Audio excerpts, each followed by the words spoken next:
Hubert Humphrey once said, "Freedom is hammered out on the anvil of discussion, dissent, and debate." But that's true only if everyone participates. And recently they haven't been. I wish the editors of the Wall Street Journal felt the same way, because on August 24th, the editorial board wrote that even though Donald Trump didn't participate in the first debate, it was a very good Republican debate. That's a bad opinion to hold, because all candidates should participate in every debate, both primary and general election. I'm going to discuss why Trump actually won the debate, even though he wasn't there, that he could lose more by not participating in the future, and that he might set a very bad precedent for the future. And also, debates are about having our candidates there, and they're important for our democratic process. Let me start by arguing that Trump was the winner. After reviewing the GOP performance on the candidates on that stage, the Wall Street Journal editorial board writes that, quote, "At least for one night, GOP voters were able to see that they have better choices." That is not even close to true, as Trump overshadowed the debate even though he was not there. Time magazine noted Trump was ahead by 40 percentage points, and they quoted Arizona gubernatorial candidate Kari Lake by saying, "President Donald J. Trump, the first man in history to win a debate without even being on the stage." Time also quoted noted marketer Jack Posobiec as arguing, "FDR had radio, JFK had TV, Trump has social media." And it looks like focusing on that is more important for him than the debate. The Wall Street Journal editorial board thinks that all the candidates did a very good job, but they're wrong.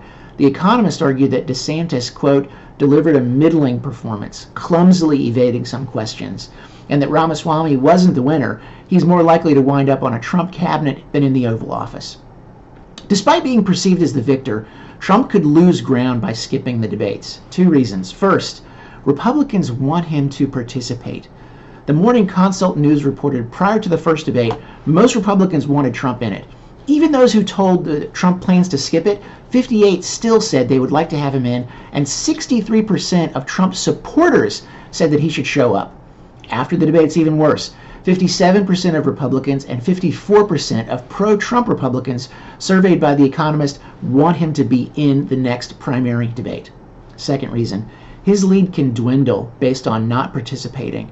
Politico reported that as presidential primaries have become more national in scope, the debates have been all that's really mattered in the run-up to the states. Using examples from 2008, 2012, 2016, 2020, Politico argued the primary debates were important for winning states' primaries leading up to the national election.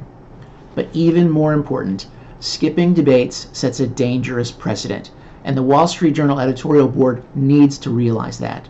If Trump skips these debates, it could allow Biden to skip in 2024.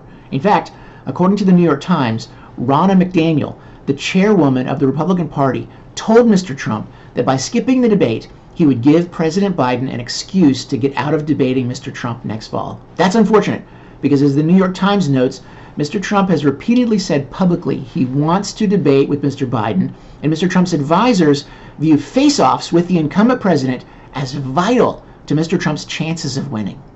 But even more than that, skipping debates erodes the process of our debates. The Wall Street Journal editorial board argues the debate benefited enormously from Donald Trump's decision to stay away. That ignores the purpose and the promise of election debates. Multiple scholars have noted that even though debates are not perfect, they're an essential part of our election process. Dr. Barb Pickering argued that while candidate debates are not really true debates, they are essential to help voters understand the candidates. McKinney and Warner reviewed decades of scholarly research arguing that debates do matter. They studied the effects across campaigns and that they had matters on voting behavior, image formation, and attitude change. They found that 60% of primary debate viewers end up changing their mind on who they're going to vote for. McKinney argued in 2020 that Trump's decision to forego the Biden debate back then and instead to have a television town hall, that was a poor substitute for a real debate among the candidates. And in 2021, McKinney noted that past primary and general elections, well, those set new records for inclusion of candidates and debate viewership, and they were of great interest to viewers. Let's not forget, the purpose of political debates is not to serve a candidate's wishes, but to serve the voting public. Political debates are called debates because they appeal to a third party, the voting public. Political debates are ways that we get there. The voters are not observers, they're participants. As such, we have a right to demand more from our candidates. The Wall Street Journal was wrong. This was not a very good Republican debate.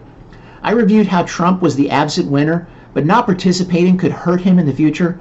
He might encourage Biden to dodge debates in 2024.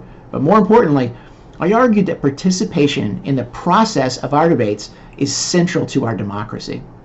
Trump refused the first Republican primary debate, but he also refused a debate in October of 2020. There were many candidates on the stage that just refused to deal with questions. We should urge our candidates to be on the stage and debate for us. They should demand that they debate the issues and answer the questions. And the candidates, they should respect voters enough to participate earnestly in the debate process. After all, it's not for them, it's for us.